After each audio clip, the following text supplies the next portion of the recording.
First place, I can't believe you're there. Okay, big drum roll for this one.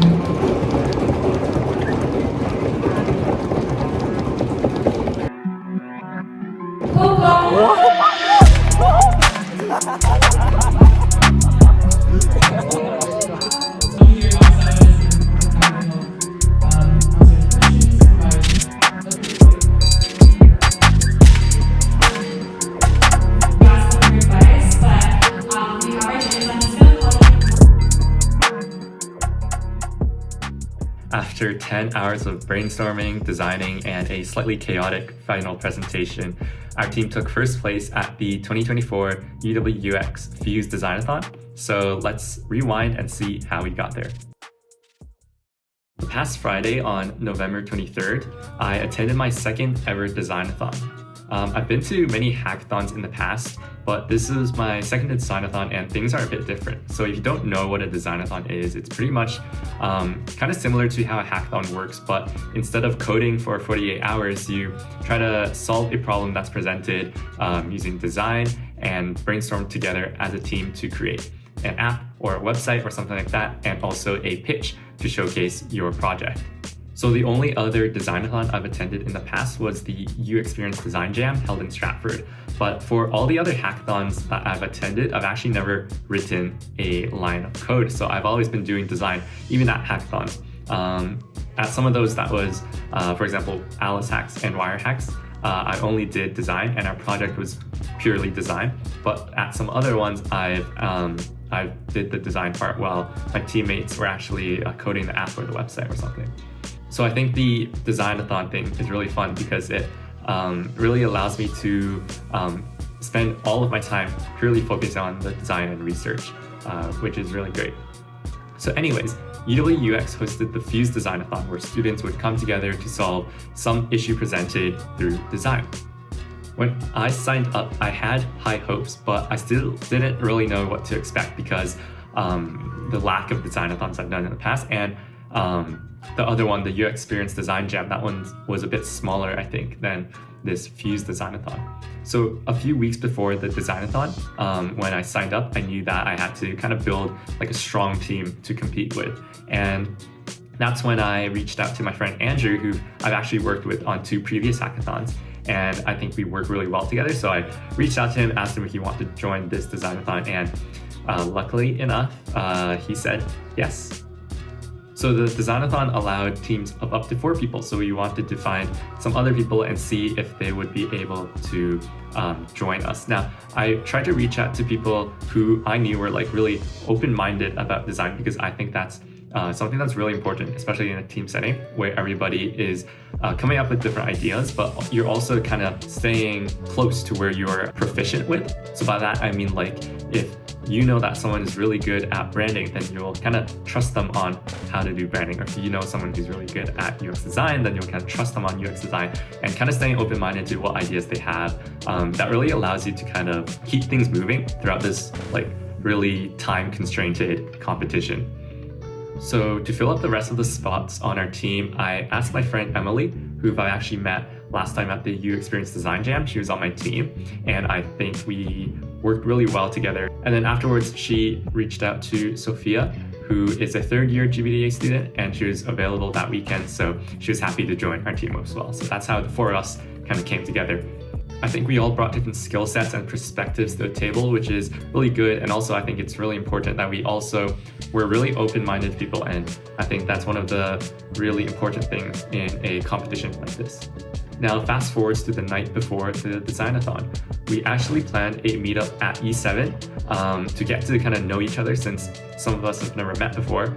And we basically just chatted and talked about how school is going, what we like designing, what we've done in the past, things like that. And we set up like the Figma libraries and also kind of talked about how we're going to lay out our day the next day to accommodate like brainstorming, design, and the pitch. And afterwards, we got dinner and kind of like team bonded. So that was pretty fun. We planned to meet up the next day for the Designathon at 8:30 a.m. That was 30 minutes before the actual Designathon was scheduled to start. Then I went back, took a nap, went to bed, and then woke up the next day really early to get ready for the Designathon. So let's see how that played out. It is 7:50 a.m. and today is the day of the Designathon at University of Waterloo. So I'm gonna get ready for that. I'm gonna brush my teeth, get breakfast, and then me and the team, we're gonna meet up at 8:30 a.m. at E7, and the Designathon starts at 9 a.m. officially. So yeah, I'll see you there.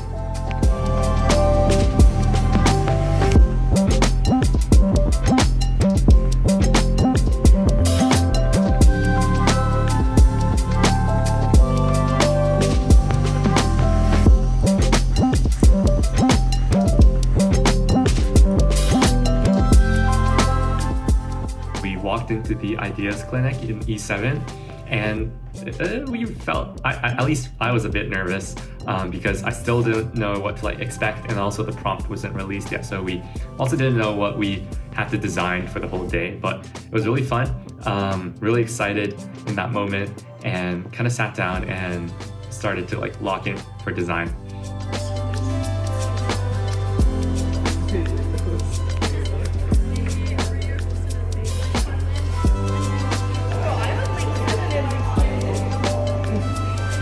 My analyze competitors. Hi, Andrew. Hi. So if you are new to Designathon, this is your first one. I think stalking the sign-ups, and we do have a good amount of first timers, which is really great. So please come up, talk to me to your office hours, and we're happy to help answer any questions, provide. Now, obviously, when the Designathon started, I didn't really have time to film since we were always so busy, but I still think our design process was really interesting, so I'm gonna kind of go over that now. So when the problem statement was released, we immediately started brainstorming. We did this separately at first to try to get as many ideas down as possible, and each of us would come up with one or two ideas, and then we regrouped at the end to share our ideas and talk about which ones we should go with. The problem statement for this Designathon was, how can we empower communities to adopt sustainable habits to reduce environmental impact? So for that problem, we came up with this idea to reduce packaging waste. And we would do this through implementing localized group buys for online orders, which not only reduces packaging waste, but also emissions from delivery trucks. Our idea evolved into something called Co-Cart, which was a browser extension that did all of that. So how Co-Cart worked was, for example, say 5 people living at CMH wanted to order a package from IKEA. So traditionally, these 5 orders would be delivered in 5 separate boxes, have probably 5 separate sets of packaging like plastic bubble wrap inside of them, and probably be delivered on 5 separate days. So that's a lot of first packaging waste that's being generated, and also emissions from the delivery truck. So how Co-Cart would solve this was the people who wanted to buy from IKEA would join a group buy on Co-Cart for IKEA. And once a minimum order number was fulfilled, for example, 5 people wanted to order something from IKEA, then all of the things that they want to order would ship at the same time in the same package. So this drastically reduces how much packaging waste is being created. Now, to receive the packages, there's people called hosts, which are people who kind of sign up to be a Co-Cart host, similar to how Uber Eats or Airbnb would work, for example. And these hosts would receive the big packages, for example, the IKEA package that 5 people ordered in the group buy. They would open that up, and they would be the ones distributing the individual items to whoever ordered them. So the CMH example, the host would be like the front desk at CMH, and the front desk would then distribute each of the products that the customers ordered to the actual customers themselves.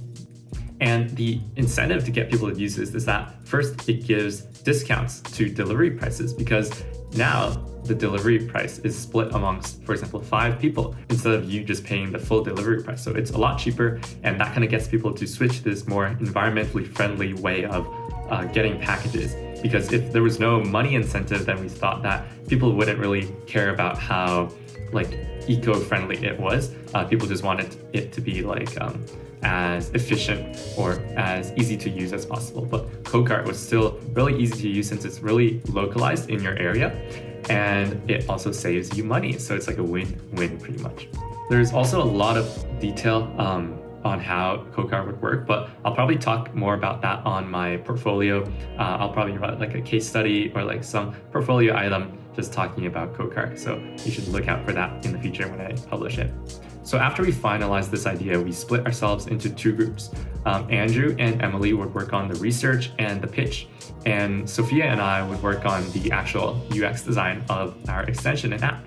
Sophia and I started with some low fidelity wireframes, first on paper, and then we moved to Figma for low fidelity. And this kind of really allowed us to get the layout down of everything we wanted.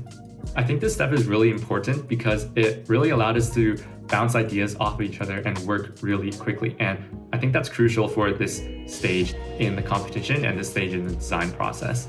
And also it allowed us to also think about the smaller features that we wanted to incorporate. For example, we also introduced a points feature, which allowed customers to gain points depending on how much CO2 they've saved by using code cart. We then moved on to the high fidelity wireframes. We actually had two different design directions that we wanted to go in, and we designed both of these separately and kind of came back together after designing the first few screens and talked about why we liked each of these designs and some of the advantages and disadvantages. So we kind of settled on a design that combined the best of both worlds in me and Sophia's designs, and we spent the next few hours kind of designing out all the other screens and layouts based on our new design direction. I definitely think that designing in two different styles was helpful because we can see the advantages and disadvantages and the weaknesses of each of these designs and kind of get the best of both worlds combined into one app. And as long as like both designers are pretty good at what they do, you can do this pretty quickly.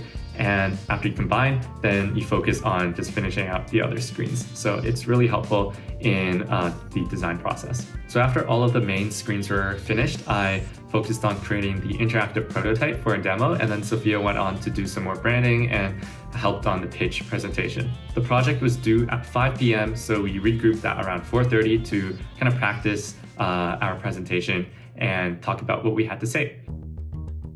However, when it came time for us to present to the judges, something went horribly wrong. Basically, we were presenting in front of the judges as well as the entire Designathon up on the stage, I guess, and we were running slightly over time. So I could see like the timer in the background, and I was like, will we finish in time? And we actually didn't finish our presentation in time. So when we finished talking about all of the main parts of our app, for example, how it worked, things like that. But when I got to my live demo, at the start of the live demo, the timer started going off. So I had to try to really quickly rush through showing off all the screens and how things worked in the actual extension and in the app. But I had to kind of summarize things and didn't get to all of the points I wanted to get to. When we got off the stage, we were all like, damn, did that time overrun just cost us the win?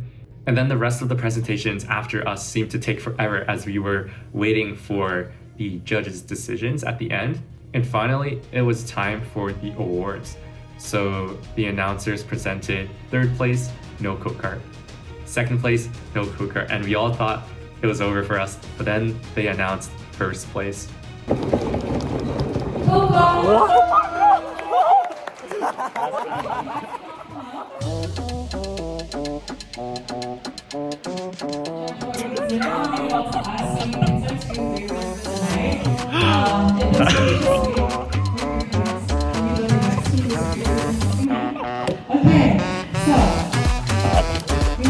Apparently, we have won the Designathon. That's actually so funny.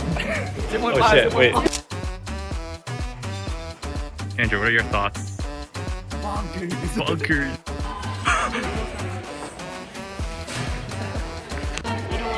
Wow, very nice. So nice. So nice. So nice. So epic.